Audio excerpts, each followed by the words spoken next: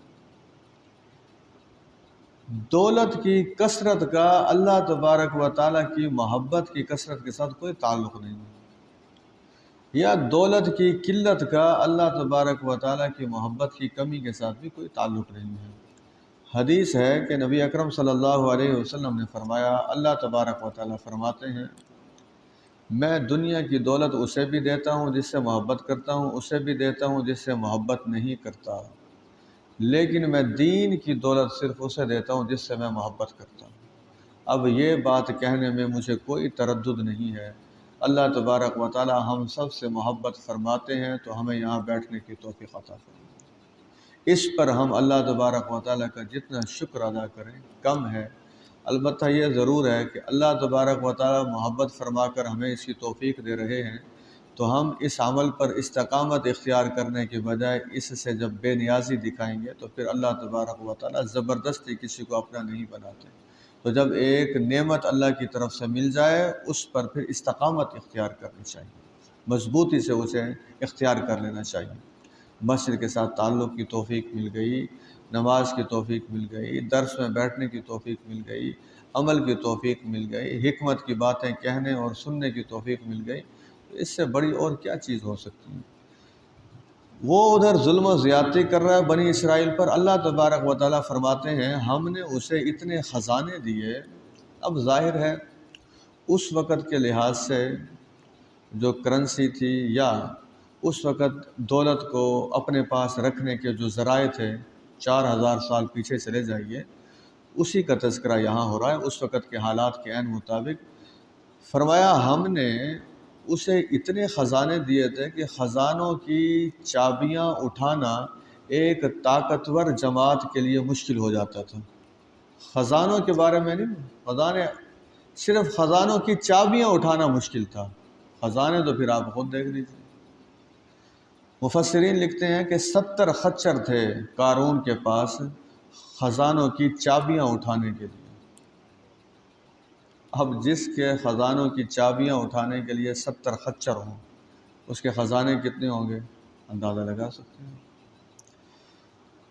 اچھا، کبھی ایسا نہیں ہوتا کہ اللہ تبارک و تعالیٰ کسی کو پکڑے اور اسے سمجھایا کسی نے نہ ہو، ایسا کبھی نہیں ہوتا۔ جتنی قومیں ہلاک ہوئی ہیں، پہلے ان کو نصیحت کی غذا دی گئی ہے، جتنی قومیں بھی ہیں۔ قرآن مجید میں کوئی مجھے آپ ایک ایسا واقعہ بتا دیں کہ کسی کو سزا ملی ہو اور اس سے پہلے اسے نصیحت نہ کی گئی ہو۔ ایک آیت ایسی ہے قرآن مجید میں، غالباً سورۃ شعراء میں ہے، اللہ تبارک و تعالیٰ فرماتے ہیں ہم پکڑنے سے پہلے سمجھاتے ہیں، ہم ظالم نہیں ہیں کہ بغیر سمجھائے پکڑنے۔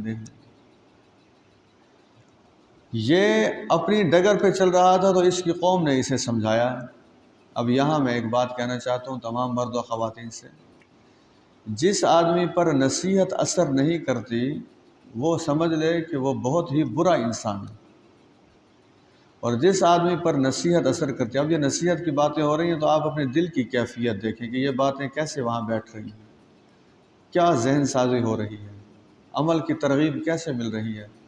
نصیحت کو بھی اللہ تبارک و تعالیٰ نے یہاں اس لیے تذکرہ فرما دیا تاکہ لوگوں کو پتہ لگے کہ قارون کو جو سزا دی گئی ہے اس سے پہلے اسے خوب سمجھایا گیا ہے۔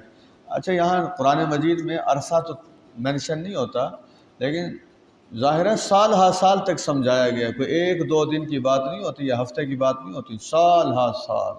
جیسے آپ دیکھ لیجئے ابو جہل کو کتنا عرصہ سمجھایا گیا ہے، پورے 14 سال، 13 سال مکہ مکرمہ کے، پھر 1 سال مدینہ منورہ کا بھی شامل کر دیا، 2 ہجری میں جا کے اسے پکڑا گیا۔ تو اللہ تبارک و تعالیٰ ایسے پہلے نہیں پکڑ لیتے ہیں، پہلے پورے طریقے سے سمجھاتے ہیں، وہ چاہے انبیاء کے ذریعے دعوت ہو، اب تو خیر قرآن مجید ذاتی طور پر قرآن مجید ہے، اور امت مسلمہ جو ہے اس کا کام ہی یہی ہے لوگوں کو سمجھانا۔ ہم اپنا یہ عظیم و شان کام بھولے بیٹھے ہیں۔ امت کا کام، امت مسلمہ کی فضیلت کی ایک ہی جو قرآن مجید میں خوبی بیان کی گئی وہ یہ ہے، یہ امت خیر کی دعوت دیتی ہے، نیکی کا حکم کرتی ہے، برائی سے منع کرتی ہے۔ اور یہ بھی دیکھ لیجئے، یہ جو ہم دعائیں کرتے ہیں، اب بھی دعا کریں گے انشاءاللہ، نبی اکرم صلی اللہ علیہ وسلم سے پوچھا گیا تھا کہ کیا ایسا ہوگا کہ ہمارے اندر نیک لوگ ہوں اور پھر بھی ہماری دعائیں قبول نہ ہوں؟ تو آپ نے فرمایا بالکل ایسا ہوگا، جب لوگ برائیوں سے منع کرنا چھوڑ دیں گے اور نیکی کی دعوت دینا چھوڑ دیں گے تو اللہ تبارک و تعالیٰ ان کی دعائیں قبول کرنا ترک کر دیں گے۔ تو یہ کوئی چھوٹا کام نہیں ہے، یہ اس وقت بھی میں یہی کام کر رہا ہوں۔ اللہ کرے کہ جب تک میری زندگی ہے اور اس کے بعد بھی اس مسجد میں تو یہ دعا کرتا ہوں قیامت تک اللہ کرے یہ سلسلہ جاری و ساری رہے انشاءاللہ، جب تک یہ مساجد آباد ہیں، یہ فہم قرآن کا سلسلہ جاری و ساری رہنا چاہیے، اور اس میں ظاہر ہے آپ حضرات مرد و خواتین کا بہت بڑا کردار ہے اس میں۔ اب یہ قوم نے کیا سمجھایا ذرا سنیے، نصیحت نمبر 1، قوم نے اسے سمجھایا کہ لا تفرح، خود پسندی اختیار نہ کرو، ان اللہ لا يحب الفرحین، اللہ تبارک و تعالیٰ اکڑنے والوں کو، خود پسندی کرنے والوں کو پسند نہیں فرماتے۔ دولت جب آتی ہے تو پھر مزاج بگڑ جاتا ہے، بات کرنے کا انداز تبدیل ہو جاتا ہے، دیکھنے کا انداز تبدیل ہو جاتا ہے، گاڑی سے نکلنے کا انداز تبدیل ہو جاتا ہے، لوگوں کے ساتھ دعا سلام کرنے کا مزاج تبدیل ہو جاتا ہے۔ بعض لوگوں کی عادت ہوتی ہے وہ دوسرے لوگوں کو سلام کرتے ہیں، وہ بیچارے پورا ہاتھ دے رہے ہوتے ہیں اور وہ صرف انگلیاں ایسے کر دیتے ہیں۔ اس کائنات میں سب سے زیادہ مقام جس ہستی کا ہے وہ حضرت محمد صلی اللہ علیہ وسلم۔ اب وہ جو لوگوں کو سلام کیا کرتے تھے یا لوگ جیسے انہیں سلام کرتے تھے وہ سن لیجئے، صحابہ کہتے ہیں کہ نبی اکرم صلی اللہ علیہ وسلم سلام میں پہل کیا کرتے تھے اور اس وقت تک ہاتھ نہیں چھوڑتے تھے جب تک دوسرا ہاتھ واپس نہیں لے لیتا تھا۔ یہاں سے آپ اندازہ لگا لیجیے کہ سلام کیسے کرنا چاہیے۔ تو یہ غرور آ گیا اس کے اندر اپنی دولت کے حوالے سے، تو قوم نے اس کی بیماری کو جانچ لیا کہ یہ جو بیماری ہے یہ تو جہنم میں لے جائے گی اسے، یہ برباد کر دے گی اسے، پر وقت اس کی خیر خواہی کی۔ دوسری نصیحت کیا کی؟ ظاہر ہے اس کے پاس مال و دولت بہت تھا، جہاں بہت زیادہ مال و دولت تھا تو وہاں قوم کی حالت بھی ابتر ہوگی۔ تو دوسری نصیحت یہ کی کہ اللہ نے جو تمہیں دیا ہے اس کے ذریعے آخرت کے گھر کو تلاش کرو۔ تو مطلب یہ اپنے مال کو صرف اپنی ذات تک محدود نہ رکھو، لوگوں کی ضروریات پورا کرنے کے حوالے سے اسے استعمال کرو۔ تو یہ خوبی بھی ہمارے اندر مردوں اور عورتوں میں یہ خوبی ہونی چاہیے کہ مال کی اگر فراوانی ہے، اپنی ضروریات پوری ہو رہی ہیں، جن کی کفالت ہمارے اوپر فرض ہے ان کی ساری ذمہ داریاں ادا ہو رہی ہیں، اس کے بعد بھی مال کی فراوانی ہے، تو پھر اس مال کا رخ مساکین کی طرف، غرباء کی طرف اور محروم لوگوں کی طرف کر دینا چاہیے۔ یہ قارون کو دوسری نصیحت کی گئی۔ تیسری نصیحت یہ کی گئی کہ اپنا حصہ دنیا سے نہ بھولو۔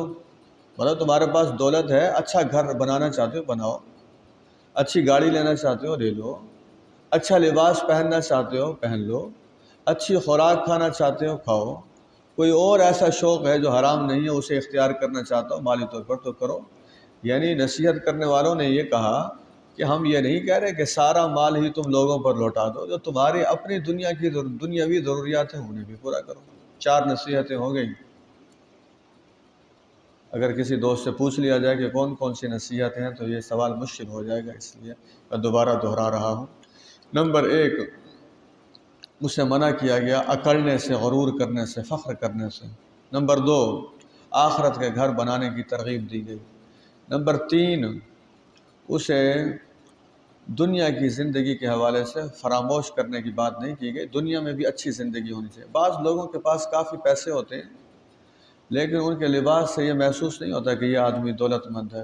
پھٹا پرانے لباس، گندی جوتی، اور ان کے کھانے پینے کے بھی معاملات ایسے ہی، چہرہ دھلا ہوا نہیں ہے، بال دھلا ہوا نہیں ہے۔ یہ اسلام اس چیز کی اجازت نہیں دیتا۔ اللہ کے رسول صلی اللہ علیہ وسلم نے ایک آدمی کو اس حلیے میں دیکھا تھا تو آپ نے صحابہ سے فرمایا تھا کیا اس کے پاس کوئی ایسی چیز نہیں ہے جس سے یہ اپنے بال دھو لے؟ اسلام آپ جانتے ہیں صفائی نصف ایمان ہے۔ تو یہ کیسے ہے کہ اسلام اس قسم کے جو ملنگ ہوتے ہیں انہیں ہم اللہ لوگ کہہ دیتے ہیں؟ کوئی اللہ لوگ نہیں ہوتے۔ اللہ لوگ وہ ہوتے ہیں جن کی زندگی سے روحانیت نظر آتی ہے، جن کی زندگی سے اطاعت نظر آتی ہے، جن کی زندگی سے اللہ اور اس کے رسول کی فرما برداری نظر آتی ہے۔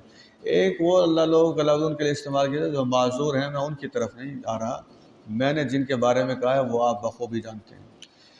تیسری انہیں نصیحت کیا کی گئی کہ قارون کو سمجھایا گیا کہ جیسے اللہ نے تمہارے ساتھ احسان کیا ہے ویسے تم لوگوں کے ساتھ احسان کرو۔ اب یہاں آپ دیکھیے، جس آدمی کے پاس پیسہ ہوتا ہے اور وہ پیسہ سود پر چلا دیتا ہے، تو دیکھیے اللہ نے تو اس پر احسان کیا تھا کہ اسے دولت مند بنایا، اب وہ لوگوں پر ظلم کر رہا ہے، لوگوں سے اضافی پیسے ہتھیا رہا ہے۔ اللہ جیسے احسان کرتا ہے ویسے پھر اللہ کی مخلوق کے ساتھ بھی احسان کریں۔ کئی دولت مند ایسے حدیث میں آتا ہے جہاں اگر کوئی تاجر ایسا بیٹھا ہے وہ اس پر عمل کر سکتا ہے، یا اور بھی کوئی آدمی عمل کر سکتا ہے اس پر۔ نبی اکرم صلی اللہ علیہ وسلم نے فرمایا ایک تاجر کو اللہ تبارک و تعالیٰ قیامت والے دن اپنے پاس بلائیں گے اور اس سے پوچھیں گے کہ تم تجارت میں کیا کیا کرتے تھے؟ تو وہ کہے گا کہ یا اللہ، جو چھوٹے دکاندار میرے پاس آیا کرتے تھے ان کے پاس اگر میرے جو پیسے ان کے ذمے ہوتے تھے تو انہوں نے ادا کرنے ہوتے تھے، ان کے پاس مالی صلاحیت نہیں تھی تو میں وہ پیسے معاف کر دیا کرتا تھا، اور جو بڑے تاجر تھے انہیں میں رقم کی ادائیگی کے حوالے سے مہلت دے دیا کرتا تھا۔ اب یہ جواب وہ اللہ تبارک و تعالیٰ کو بتائے گا تو اللہ تبارک و تعالیٰ کا جواب سنیے۔ اللہ تبارک و تعالیٰ فرمائیں گے تم دنیا میں لوگوں کو معاف کیا کرتے تھے، میں تمہیں معاف کر کے جنت میں داخل کر رہا ہوں۔ تو یہ جو چیزیں ہوتی ہیں، یہ بعض اوقات جو خاندانی معاملات ہوتے ہیں، لین دین اس میں بھی ہوتا ہے، ظاہر ہے لوگوں کا، بہنوں کا، بھائیوں کا، رشتہ داروں کا آپس میں۔ یہاں جو احسان کی بات آئی ہے، فرض کیجئے آپ نے کسی کو 5,000 روپے دیا 1 مہینے کے ادھار پہ، اب مہینے کے بعد اس نے پیسے واپس نہیں کیے، اصولاً تو یہ غلط ہے۔ اگر اس کے پاس استطاعت نہیں ہے تو اسے آپ کو بتانا چاہیے کہ مجھے مزید مہلت چاہیے، یہ ضروری ہے۔ لیکن ہمارے ہاں لوگ پھر خاموش ہو جاتے ہیں، بالکل بتاتے ہی نہیں ہیں کہ کیا ہے کیا نہیں ہے، یہ غلط بات ہے۔ بتانا چاہیے۔ البتہ جب وہ مہلت مانگ رہا ہے تو پھر حدیث سن لیجیے۔ 5,000 جس نے دیا 30 دنوں کے لیے، 5,000 کو آپ 30 سے ضرب دیں تو یہ 1.5 لاکھ روپے بنتا ہے۔ تو یوں سمجھیں جب آپ نے کسی کو 30 دن کے لیے 5,000 دے دیا تو اللہ تبارک و تعالیٰ اس ایک مہینے میں آپ کو 1.5 لاکھ روپے خرچ صدقہ کرنے کا ثواب عطا فرماتا ہے۔ یہ روزانہ کی بنیاد پر، اس میں کوئی بات میں اپنی طرف سے نہیں کہہ رہا۔ اب وہ آدمی آ گیا دوبارہ، وہ کہتا جی مجھے مزید مہلت چاہیے، میرے تو حالات ٹھیک نہیں ہیں۔ تو نبی اکرم صلی اللہ علیہ وسلم نے فرمایا جو دوبارہ مہلت دے دیتا ہے اللہ تبارک و تعالیٰ پھر اس کے صدقے کی رقم کو دگنا کر دیتے ہیں۔ اب 10,000 روپے روزانہ کے حساب سے اس آدمی کا نامہ اعمال میں ثواب لکھنا شروع ہو جاتا ہے، وہ چاہے 2 مہینے کی مہلت مانگے، 3 کی مانگے، 4 کی مانگے۔ اسلام اس قسم کے لوگوں کے جو مالی معاملات ہوتے ہیں اس میں ایثار اور قربانی کی طرف بھی راغب کرتا ہے۔ البتہ یہ حدیث بھی ہے کہ جو آدمی قرض لوٹانے کی صلاحیت رکھتا اور نہ لوٹائے تو وہ اللہ کے ہاں گناہ گار لکھا جاتا ہے۔ یہ بھی توازن ہے۔ وہ تو قارون کو کہا گیا کہ احسان کرو لوگوں کے ساتھ جیسے اللہ نے تمہارے ساتھ احسان کیا ہے۔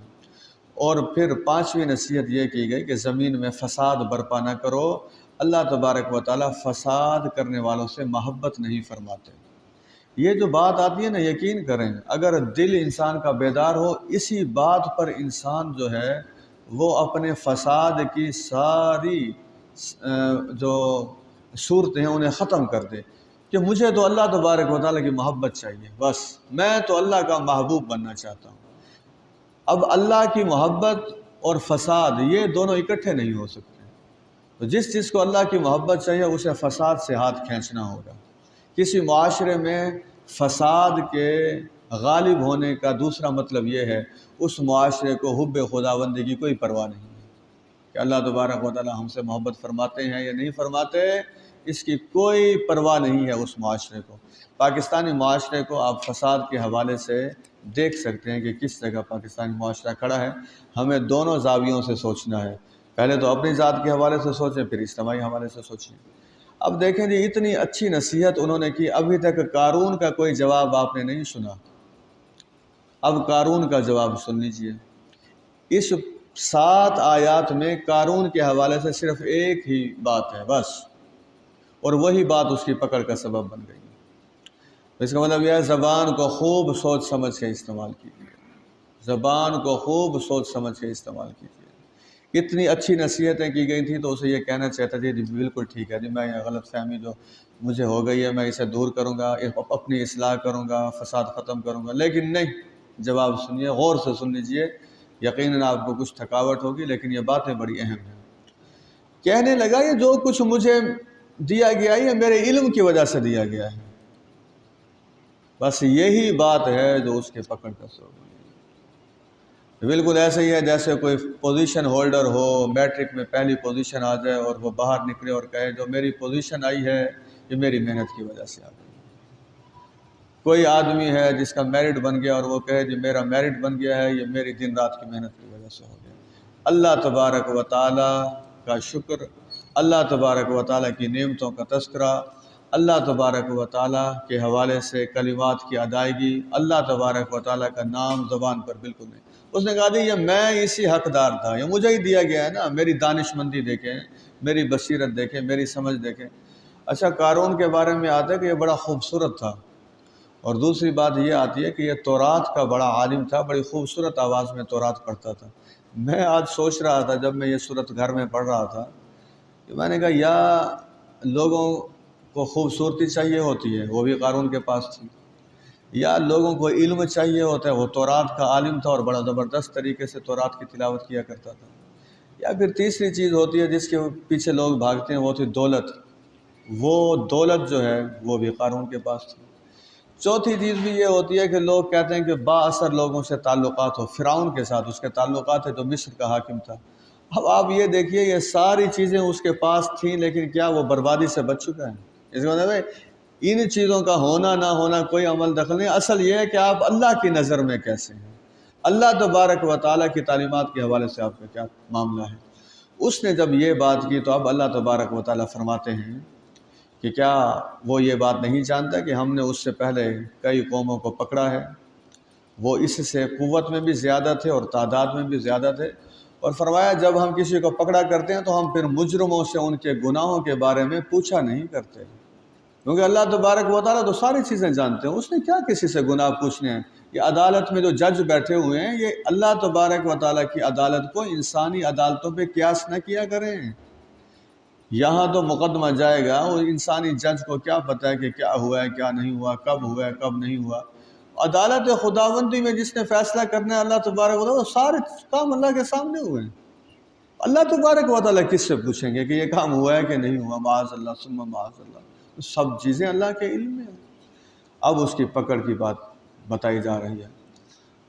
فرمایا وہ اپنی قوم کے سامنے نکلا اپنی پوری زینت کے ساتھ، ظاہر ہے جب نکلتا ہوگا اس کا لباس، اس کی سواری، آگے پیچھے غلام، ملازم، اہلکار، سارے۔ دیکھ لیجئے اللہ تبارک و تعالیٰ کی کتنی نظر ہے بندوں پر، اس کے نکلنے کا بھی تذکرہ کر دیا اللہ تبارک و تعالیٰ۔ تو جب وہ نکلا، اللہ تبارک و تعالیٰ فرماتے ہیں جو لوگ اسے دیکھ رہے تھے، دنیا دار لوگ، وہ کہنے لگے کاش ہمارے پاس بھی وہ سب کچھ ہوتا جو قارون کے پاس ہے، یہ بڑا نصیب والا ہے۔ اب یہاں میں ایک بات آپ کو کہنا چاہوں گا، لوگوں کی نظر میں وہ نصیب والا ہے، اللہ کی نظر میں وہ مجرم ہے۔ آپ اس بات کو سمجھ رہے ہیں؟ عام لوگوں کی نظر میں قارون کیا ہے؟ بڑے نصیب والا ہے۔ اللہ کی نظر میں وہ کیا ہے؟ مجرم۔ تو لوگوں کی نظر میں جو ہوتا ہے اس کے مطابق فیصلہ ہوتا ہے، یا اللہ کی نظر میں جو ہوتا ہے اس کے مطابق فیصلہ ہوتا ہے؟ اللہ کی نظر میں۔ آج بھی کئی لوگ ایسے ہیں ہم جنہیں سمجھتے ہیں کہ کیا کمال ہے، لیکن اللہ کی نظر میں پتہ نہیں مجرم کی کیفیت میں ہے نا، بڑے نصیب والا ہے، کاش ہمارے پاس بھی یہ سب کچھ ہوتا۔ لیکن اس موقع پہ جو علم والے تھے، میں پھر عرض کر رہا ہوں، دیکھیے پاکستان ہمارا ملک ہے، ہم پاکستان کے باشندے ہیں، ہمیں اس ملک سے محبت ہے، پاکستان کی سیاسی جماعتیں ہوں یا مذہبی جماعتیں، ہم سب کے قدردان ہیں، لیکن کیا ہم قرآن مجید کے دیے گئے علم کو چھوڑ کر لوگوں کے جذبات کے مطابق ان سے باتیں کرنا شروع کر دیں؟ میرے سامنے جو عظیم الشان کتاب ہے، میں اس کی ہدایت کو آپ کے سامنے رکھوں گا، یا میں آپ کے جذبات کے بارے میں اس کی روشنی میں آپ کے سامنے بات کروں گا؟ اب ذرا دیکھیے، وہ دنیا دار لوگ تھے، اب جو علم والے تھے، دنیا داروں کی رائے کو اللہ نے اس لیے یہاں بیان کر دیا ہے ہمارے لیے کہ دیکھو کہیں تم بھی تو ایسے نہیں ہو، کہیں تمہارے فقرے تو ایسے نہیں ہوتے، گاڑیاں جا رہی ہیں، ہوٹر بج رہے ہیں، جلوس جا رہے ہیں، بڑے جناب کر و فر کے ساتھ، جس کی زبان سے ایسے جملے نکلتے ہیں تو پھر تم بھی ویسے ہی ہو جیسے قارون کو دیکھ کر دنیا دار لوگوں نے تبصرہ کیا تھا۔ تبصرہ جو اللہ کو پسند آیا ہے وہ اہل علم کا پسند آیا ہے، اس لیے اہل علم کا بھی یہاں تذکرہ کر دیا۔ فرمایا جو علم والے تھے، دیکھا علم والوں نے بھی قارون کو نکلتے ہوئے دیکھا، جب وہ نکلا پہلے بھی دیکھتے تھے، انہوں نے دنیا داروں کو کہا تمہاری خرابی ہے، اللہ کے ہاں بہترین بدلہ اسے ملے گا جو ایمان لائے گا اور جو نیک کام کرے گا۔ گویا انہوں نے قارون کے حوالے سے یہ بتا دیا کہ یہ ایمان سے بھی باہر نکلتا جا رہا ہے اور یہ نیکی سے بھی باہر نکلتا جا رہا ہے۔ اب جو شخص ایمان اور نیکی کی حدود سے باہر نکل جائے وہ صاحب نصیب ہو کیسے سکتا ہے؟ یہ فیصلہ کر لیجیے۔ تو اس کا مطلب یہ ہوا کہ جو ہماری آنکھیں ہیں ان سے ہم دیکھتے ہیں، یہ کچھ نہیں دیکھتے، اہل علم ہوتے ہیں جو ان آنکھوں سے لوگوں کو دکھاتے ہیں۔ آپ جانتے ہیں قیامت جب قائم ہوگی تو کیا ہوگا؟ اس سے پہلے کیا ہوگا؟ قیامت سے پہلے نبی اکرم صلی اللہ علیہ وسلم نے فرمایا اللہ تبارک و تعالی علماء کو اٹھا لیں گے۔ جب علماء کو اٹھا لیں گے، لوگوں کے پاس علم نہیں ہوگا، وہ جہلاء سے مشورے کیا کریں گے، ان سے مسائل پوچھیں گے، جہلاء خود بھی گمراہ ہوں گے، لوگوں کو بھی گمراہ کر دیں گے۔ اس لیے علماء کا وجود، جو اہل حق ہیں معاشرے میں، علماء کا وجود باعث برکت ہے، ان سے محبت ہونی چاہیے، ان سے تعلق ہونا چاہیے، ان کے ساتھ راہ و رسم ہونی چاہیے، اور عالم بھی وہی ہونا چاہیے جو ایسی باتیں کرے، وہ نہیں کہ وہ بھی کہے ہاں جی بات تو ٹھیک ہے، واقعی ہے تو زبردست قسم کا، جو اپنے علم فراموش نہیں ہونا چاہیے علماء کو، جو اپنے علم کو چند پیسوں کی خاطر بیچ ڈالیں۔ اور جو کسی کی شان بیان کرنے کے لیے پیسے تجویز کریں کہ ہم اتنے پیسے لیں گے، ہم یہ کریں گے، ہم فلاں کریں گے، اس طریقے سے ایسے علماء جن کے دلوں میں اللہ کا خوف اور خشیت نہیں ہے، وہ معاشرے کو راہ راست نہیں دکھا سکتے۔ تو اہل علم کی ایک رائے سامنے آ گئی اور انہوں نے کہا یہ تو وہ حاصل کر سکتا ہے جو صبر کرنے والا ہو۔ حضرات، دو آراء آپ کے سامنے آ چکی ہیں، ایک دنیا دار لوگوں کی، ایک اہل علم کی۔ اب قارون کا بھی معاملہ دیکھ لیجیے۔ اللہ تبارک و تعالیٰ فرماتے ہیں ہم نے اسے بھی اور اس کے گھر کو بھی زمین میں دھنسا دیا۔ مجھے بتائیے، اس حصے کو پڑھ کر دل دہل نہیں جاتا انسان؟ اب بھی زمین پر ہم بیٹھے ہوئے ہیں اس وقت بھی، اب چلیں گے تو زمین پر چلیں گے۔ ہم ساروں کے گھر کس چیز پر ہیں؟ زمین پر ہیں۔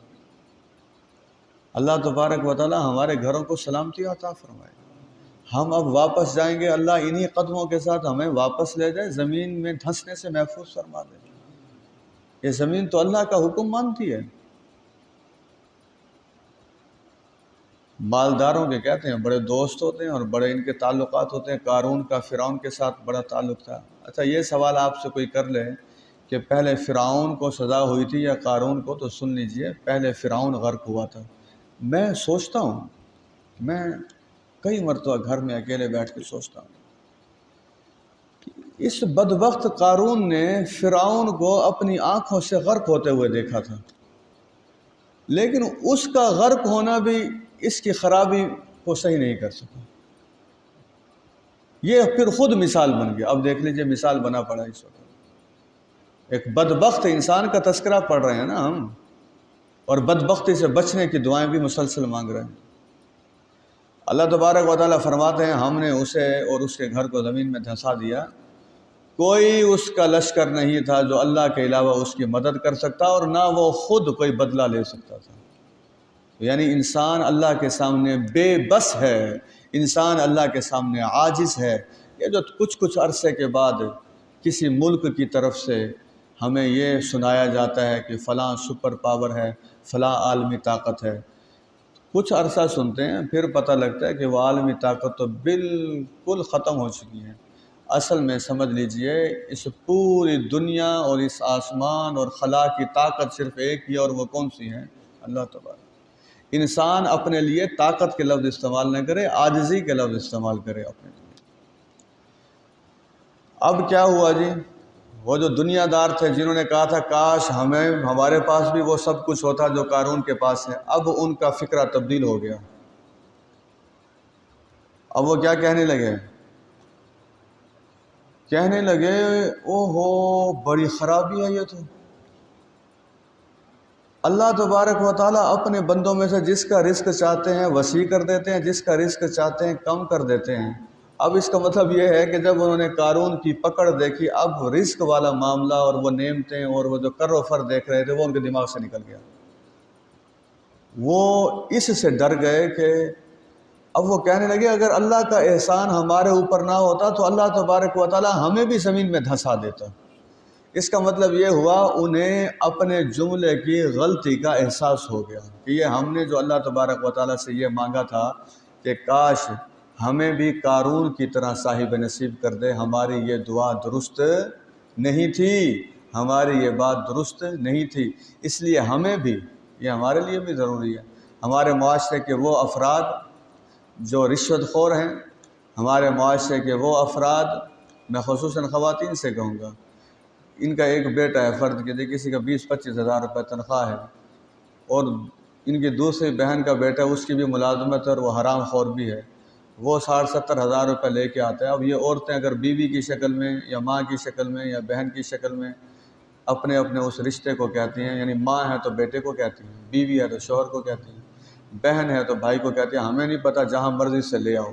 یہ جہاں مرضی سے لے آؤ کا مطلب یہ ہوتا ہے کہ کھلی چھٹی ہے، حرام حلال اکٹھا کر دو۔ بالکل میں ان خواتین سے کہوں گا کہ جو فکر یہ دنیا میں کہتے ہیں نا کہ جہاں مرضی سے لے آؤ، تو پھر اللہ تبارک و تعالیٰ بھی جہاں پھینکیں گے وہ تصور کر لیجئے کہ وہ کہاں پھینکیں گے۔ اس لیے کبھی ایسی باتیں نہیں کرنی چاہیے، بلکہ یہ دعا کرنی چاہیے کہ اللہ تبارک و تعالیٰ حلال میں برکت ڈال دے۔ اب وہ کہنے لگے کہ اگر اللہ کا ہمارے اوپر احسان نہ ہوتا، میں آپ کو ایک بات بتا دوں، میں اپنے لیے تو کہہ رہا ہوں، آپ کو بھی شامل کر لیتا ہوں، خدا کی قسم جس کے قبضے میں ہم سب کی جان ہے، اگر اللہ کا ہمارے اوپر احسان نہ ہوتا، ہم بھی اپنی زبانوں سے آج تک جو باتیں کہہ چکے ہیں، اگر اس نے نہ بچایا ہوتا تو ہم کب کے جا چکے ہوتے ہیں۔ اب انہیں پتہ لگا، کہنے لگے واقعی بات ٹھیک ہے، افسوس کہ کافر لوگ کامیابی نہیں پا سکتے۔ گویا ان دنیا داروں کو بھی اب دین کی سمجھ آ گئی۔ اللہ تبارک و تعالی ہمیں اس ناکام کردار سے سبق حاصل کر کے اس کی خرابیوں کو ترک کرنے کی اور اس کے انجام سے بچنے کی توفیق عطا فرمائے۔ وآخر دعوانا الحمدللہ رب العالمین۔ الحمدللہ رب العالمین، اللہم صلی علی محمد النبی الامی وعلی آلہ وصحبہ وسلم۔ ربنا هب لنا من ازواجنا وذرياتنا قرة اعین واجعلنا للمتقین اماما۔ اللہم انک عفو تحب العفو فاعف عنا۔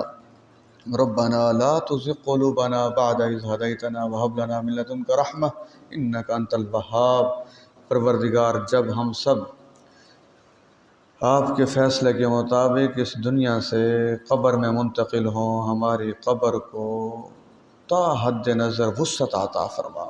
پروردگار، اسے جنت کے ٹکڑوں میں سے، جنت کے باغات میں سے باغ بنا دیجیے۔ اے اللہ، اس ناکام کردار سے ہمیں اپنے لیے کئی اسباق حاصل کرنے کی توفیق عطا فرما۔ دولت کی ایسی اندھی محبت جو حقوق العباد سے دور کر دے، دولت کی ایسی اندھی محبت جو حقوق اللہ سے دور کر دے، دولت کی ایسی اندھی محبت جو ظلم اور زیادتی کے لیے آمادہ کر دے، دولت کی ایسی اندھی محبت جو اللہ تبارک و تعالیٰ کے احسانات کو بھلانے کے لیے انسان کو آمادہ کر دے۔ اللہ ہمیں ایسی اندھی محبت سے محفوظ فرما، حرام ذرائع سے محفوظ فرما۔ وصلی اللہ تعالیٰ علی خیر خلق محمد وعلی آلہ وصحبہ اجمعین برحمتہ۔